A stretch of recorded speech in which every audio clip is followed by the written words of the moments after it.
여러분 안녕하십니까. 광주 MBC 뉴스투데이입니다. 먼저 오늘의 주요 뉴스입니다. 여수와 광양을 잇는 해저터널 건설 계획이 추진되고 있습니다. 두 지역 산업단지에 있는 기업체들이 2천억 원의 사업비를 분담한다는 계획입니다. 공무원이 연루된 국가보조금 비리가 근절되지 않고 있습니다. 관행적인 예산 집행과 솜방망이 처벌 때문입니다. 밤사이 기온이 큰 폭으로 떨어졌습니다. 낮에도 종일 영하권의 차가운 날씨가 이어지겠습니다. 광주대학교가 올해 등록금을 동결하기로 결정하면서 다른 대학들에도 영향을 미칠 전망입니다. 밤사이 기온이 큰 폭으로 떨어졌습니다. 내일까지 맹추위가 예상됩니다. 자세한 날씨 소식 들어보겠습니다. 강예슬 캐스터 전해주시죠. 네, 한파의 기세가 만만치 않습니다. 그야말로 한겨울 날씨인데요. 한겨울은 정확히 하루 중 최고 기온이 0도 이하로 내려간 날을 말합니다. 오늘이 딱 그런 날인데요. 현재 광주의 기온은 영하 4도를 나타내고 있습니다. 체감 기온은 영하 8도가 되겠고요. 낮 기온은 0도에 머물겠습니다. 이렇게 낮 기온이 0도에 머무는 날은 올겨울 들어 처음 있는 일입니다. 출근길에 장갑과 목도리도 함께 챙기시면 좋겠습니다.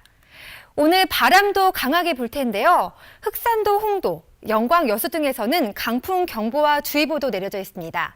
모든 바다에서는 풍랑 경보도 발효되었습니다. 이렇게 바람이 강하게 부는 날은 우리 주위의 더운 공기와 찬 공기의 교체가 잦아지면서 더 춥게 느껴진다고 하니까요. 옷깃 단단히 여미셔야겠습니다. 이번 추위는 내일까지 이어지겠습니다. 주말 동안에는 날이 개면서 기온도 올라서겠습니다. 날씨였습니다.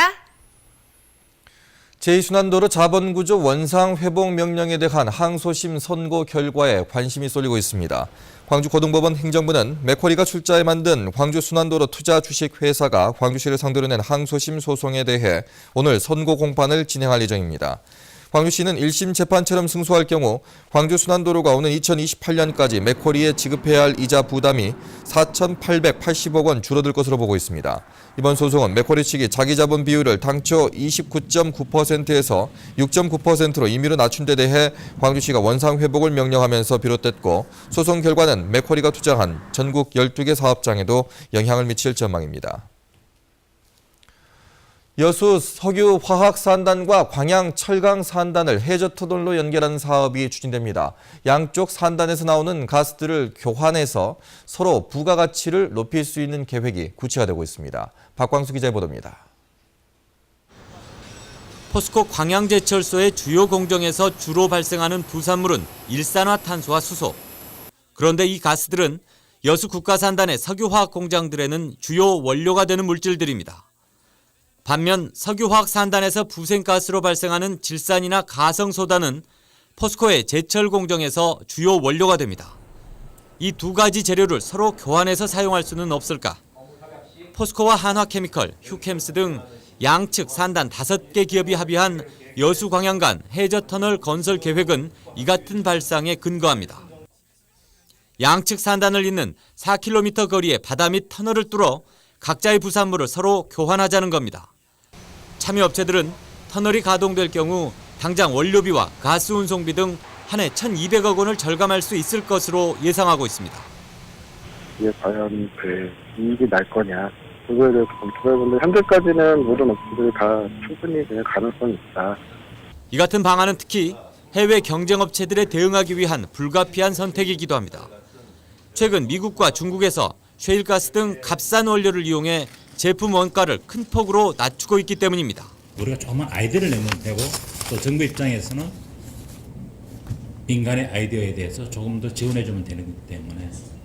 해저터널은 오는 2019년까지 2천억 원의 사업비를 참여 사업체들이 분담해 건설할 예정이며, 산자부는 올해 안에 구체적인 사업 계획을 세우고 공사에 들어간다는 계획입니다. MBC 뉴스 박광수입니다. 정부에 맞서는 활동을 했다는 이유로 공무원 노조 간부에 대한 징계 절차가 본격화되고 있습니다. 노동계는 엄연한 노동 탄압일 뿐만 아니라 민주 세력을 길들이기 위한 조치라며 거세게 반발하고 있습니다. 보도에 이계상 기자입니다. 이른바 귀태가 현수막을 내걸거나 을지 연습을 반대하는 유인물을 돌렸다는 이유로 10명 안팎의 공무원 노조 간부가 파면과 해임 등의 중징계 대상이 됐습니다. 안전행정부가 검찰 기소 시점을 기준으로 중징계를 요구하자 광주 지역 5개 구청장들이 모여 징계위원회에 회부하기로 결정한 것입니다. 그래서 검찰이 기소를 하면 대통령령에 일정 기간 내에 징계위원회 회부를 하도록 돼 있어요. 그 절차는 우리가 안 거칠 수 없죠. 전국 공무원 노조 광주본부 등은 기자회견을 열어 노동조합과 민주 세력에 대한 탄압이라며 강하게 반발하고 나섰습니다. 광산구청장은 파면 징계 요구 즉각 처리하라. 안행부가 부당한 압력 행사를 통해서 지방자치단체의 자율권을 침해했다며 구청장들은 징계 요구를 즉각 처리하라고 촉구했습니다. 안행부의 압력에 굴하여 파면 해임의 요청을 했다 하더라도 구청장은 비난을 피할 길이 없다. 지역 노동계는 정부가 정당한 노조 활동을 가로막고 탄압을 통해서 노조를 길들이게 하려 한다며 강력히 대응하겠다고 밝혔습니다. 특히 전교조와 공무원 노조를 집중적으로 무력화시키려는 것은 분명한 의도가 깔려 있다고 지적했습니다. 공무원 노조에서 진실들을 이야기했을 경우 자신들의 정권이 기반이 흔들릴 수도 있다, 이런 위기감 속에서 그런 탄압들이 자행되는 거라고 생각하고 있습니다. 박근혜 정부가 노조에 대해 강경 대응으로 일관하면서 노정 관계는 살얼음판을 걷고 있습니다. MBC 뉴스 이계상입니다. 광주시 노조가 전국 공무원 노조 가입을 강행하고 있습니다. 그런데 광주시가 이를 막으려고 하면서 긴장감이 감돌고 있는 상황인데요. 이 같은 양측의 대립은 단순한 노사 문제가 아닌 정부와 노동계 간의 대리전 양상처럼 보입니다. 정영욱 기자입니다. 광주시 공무원 노조가 시청사와 인터넷 행정망의 전국 공무원 노조, 이른바 전공노 가입에 대한 조합원들의 의견을 묻기 위해 오는 16일부터 닷새 동안 찬반 투표를 하겠다고 공지했습니다. 상급단체에 가입돼 있지 않은 시노조는 친정부적 성향인 공무원 노조의 한계를 벗어나 잘못된 정책을 제대로 비판하는 진정한 노조로 거듭나기 위해 3년 전에 이어 다시 한번 민주노총 소속인 전공노 가입을 강행하고 있다고 말합니다. 그럼 노동자에서 과감히 쓴소리를 하고 이걸 바로 잡아서 진짜 국민을 위한 정부가 될 수 있도록, 그리고 국민이랑 공무원 조직이 될 수 있도록 해보자. 이에 대해 광주시는 전공노의 경우 해직자 등 비공무원이 조합원으로 들어있어 정식으로 인정받지 못한 비합법단체라며 찬반 투표를 반드시 막겠다는 입장입니다. 비합법단체로 규정하고 전공노 가입을 위한 투표 행위도 불법 행위로 이렇게 보고 있습니다. 강경한 광주시의 이면에는 사전 단속에 나선 안전행정부가 있습니다. 안전행정부는 최근 광주시 남구노조가 투표를 통해 전공노 가입을 가결하자 추가적인 가결을 막겠다는 입장을 굳히고 있습니다. 광주시 공무원 노조 역시 정부가 다른 자치단체로의 연쇄 파장을 우려해 노조 가입을 원천 봉쇄하고 있다며 강경 입장을 고수하고 있습니다. 광주시와 노조의 대립은 이제 사실상 정부와 민주노총 간의 대리전 양상으로 치닫고 있습니다. MBC 뉴스 정용욱입니다. 전라남도가 설립한 문화재연구소가 출범했습니다. 문화유적의 체계적 발굴 조사와 관리는 물론 다양한 사업을 계획하고 있어서 지역 문화재 정책의 중심 기둥이 될 것으로 보입니다. 문현철 기자가 보도합니다. 3년 전 다량의 철제 유물이 출토돼 고고학계에 비상한 관심을 끌었던 고대 고분입니다. 영산강 유역에는 이처럼 백지와는 다른 독자적 선진 문명을 가진 43개의 고대 고분 수백 기가 분포되어 있습니다. 하지만 발굴 조사는 일부에 그쳐 만의 실체와 고대 영산강 문화는 아직까지 안개 속에 가려져 있습니다. 전남문화재연구소의 출범은 이처럼 미진했던 지역 문화 유적의 체계적 발굴 조사 등을 통해 전남의 역사적 정체성을 바로 세우는 데 있습니다. 전문 인력을 확보하고 연구 보존 처리실, 수장고 등을 갖췄으며 문화재청 지표조사 기관으로도 등록했습니다. 발굴 전문 기관이 설립되어서 이제는 지적 문화재를 체계적으로 관리하고 또 여러 가지 건설 사업에 앞서서 체계적인 유물 조사와 관리가 필요한 실정에 있었기 때문에 그러한 기능을 수행하기 위해서 만들었습니다. 문화재연구소는 자치단체에서 출연한 문화재 전문기관이란 설립 취지에 맞춰 문화재 관련 사업에까지 활동 영역을 넓혀 나갈 방침입니다. 올 상반기 섬지역 고고역사 학술대회를 열고 향토 학술지 발간, 문화재 체험과 답사 프로그램 운영도 예정하고 있습니다.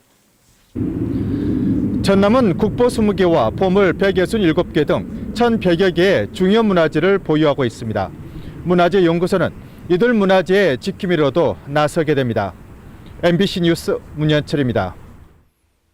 국립아시아문화전당을 이끌어갈 예술감독 3명이 추가로 위촉됐습니다. 추가로 위촉된 예술감독은 황지우 한국예술학교 교수와 김선정 전 광주 비엔날레 예술감독, 김혁진 모든 학교 체험학습연구소 연구위원입니다. 이들은 민주평화교류원과 아시아문화정보원, 어린이문화원을 각각 맡아서 콘텐츠 개발과 개관 준비에 나설 예정입니다. 지난해 이영철 감독과 김성희 감독에 이어서 예술감독 3명을 추가 위촉함에 따라 문화전당 5개 원의 예술감독 선임이 모두 마무리됐습니다. 광주대가 올해 등록금을 첫 동결하기로 결정하면서 다른 대학에도 시선이 쏠리고 있습니다. 광주대는 대학 재정 운영이 어렵지만 경기 침체 국면에서 어려움을 겪는 학생과 학부모의 부담을 덜어주고자 등록금을 동결하기로 했다고 밝혔습니다. 광주대의 등록금 동결 결정은 등록금 인상 여부를 고민 중인 다른 대학들에 영향을 미칠 것으로 보입니다. 양동시장 현대화 사업이 엉터리로 진행됐던 것으로 경찰 수사 결과 드러났습니다.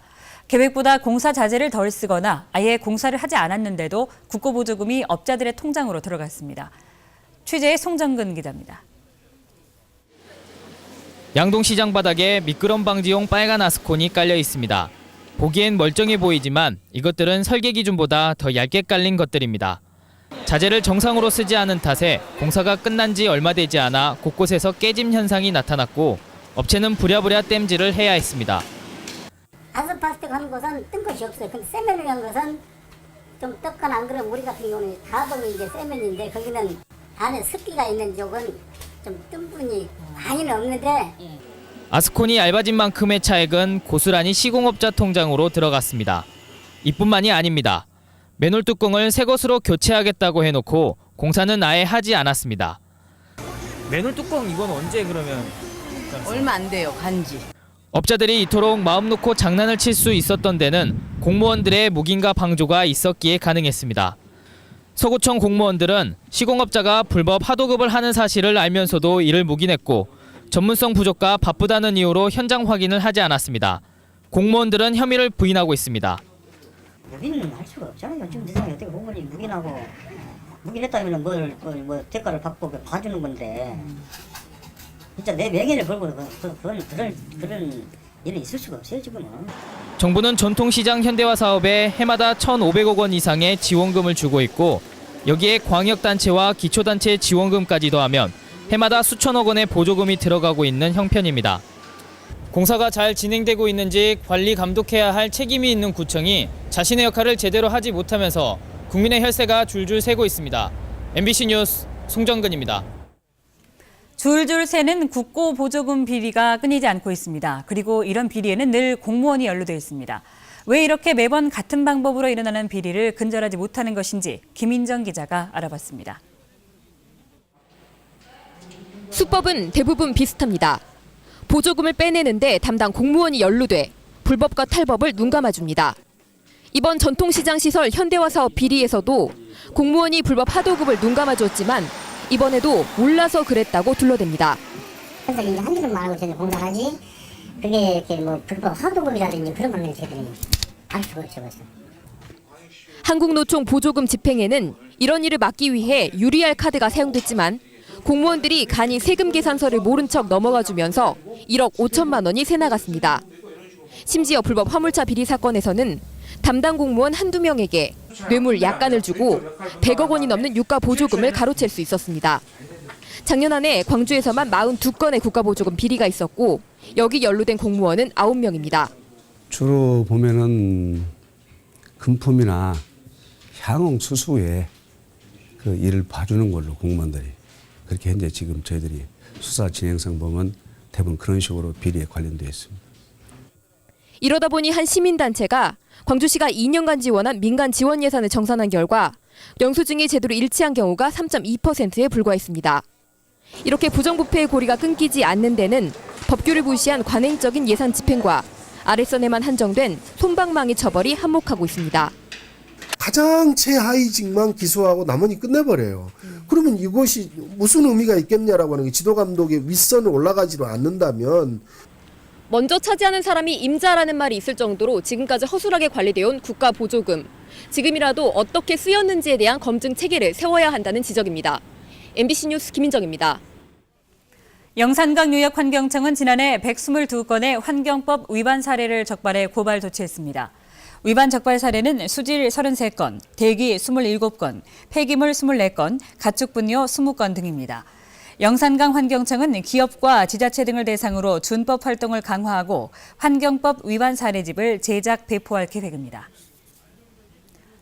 어제 오후 3시쯤 영광군 백수읍의 한 주택에서 불이 나 집주인 51살 김모 씨가 숨졌습니다.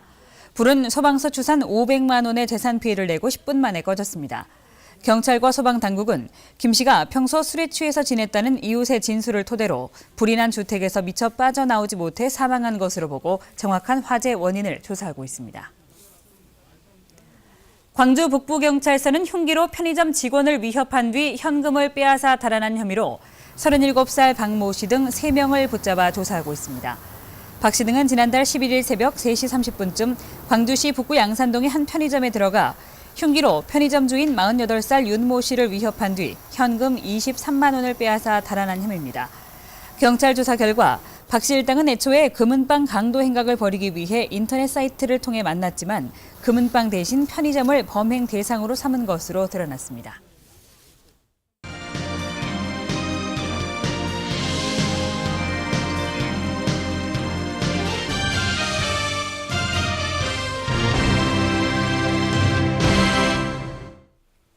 새 야구장 개장 기념 행사가 프로야구 시범 경기 기간 중에 열립니다. 광주시는 프로야구 시범 경기가 열리는 3월 중순쯤에 새 야구장 개장 행사를 열기로 하고 개장 행사를 맡을 용역회사 선정을 위해 입찰 공고를 냈습니다. 또 오는 14일까지 제안서를 제출받아 심사를 거쳐 우선 협상 대상자를 선정한 뒤 야구 경기와 축하 공연 등의 개장 축하 행사를 확정할 예정입니다. 전남의 고교 평준화 지역 신입생 모집이 3년 연속 미달됐습니다. 전남교육청에 따르면 올해 고등학교 신입생 모집 전형에서 목포와 순천, 여수 등 평준화 지역 3곳의 지원자 수가 8,100여 명에 그쳐 정원보다 150명이 부족했습니다. 평준화 지역의 고교 신입생은 지난 2012년 이후 3년 연속 모집 정원에 미치지 못했는데 이는 일선시군의 내고장 학교 보내기 운동과 대입 전형이 내신을 중시하는 방향으로 바뀐 데 따른 여파로 분석되고 있습니다. 전남 지역 학부모 10명 중에 8명 이상이 자녀의 학교 생활에 만족하고 있는 것으로 나타났습니다. 전남교육정책연구소가 학부모 1,000명을 대상으로 만족도 조사를 한 결과 응답자의 85.3%가 자녀들의 학교 생활에 만족한다고 답했습니다. 세부적으로는 시설과 자기주도적 수업 참여, 생활지도 등의 순으로 만족도가 높았고 상담과 생활진로 지도의 만족도는 상대적으로 낮았습니다. 앞으로 역점을 둬야 할 정책으로는 행복한 학교 문화 정착과 특기적성을 키워주는 진로교육 강화를 꼽은 학부모가 많았습니다.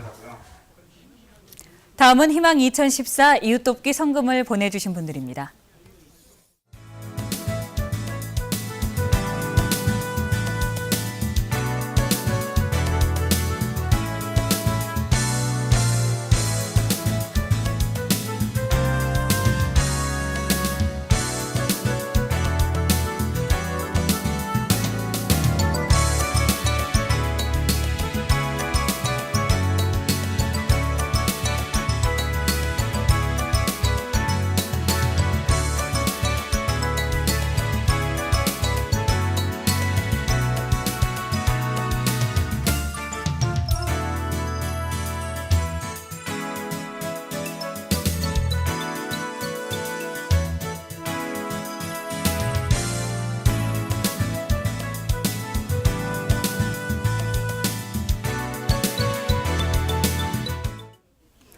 광주시가 한정식 7곳과 한식 68곳 등 제5기 광주 맛집 100곳을 선정했습니다. 선정된 맛집은 광주시 홈페이지를 통해 확인할 수 있으며 시는 앞으로 휴대용 책자를 제작하고 스마트폰 앱에 맛집을 게재하는 한편 관광객들이 쉽게 식별할 수 있는 지정패를 제작해 배포할 예정입니다.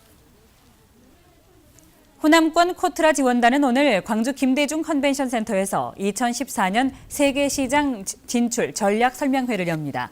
오늘 설명회에서는 이 지역 주요 수출 시장인 중국과 미국 등 5개 권역별로 코트라 해외 지역 본부장 등이 해당 지역의 기회 요인과 위험 요인을 짚어보고 진출 전략을 설명합니다.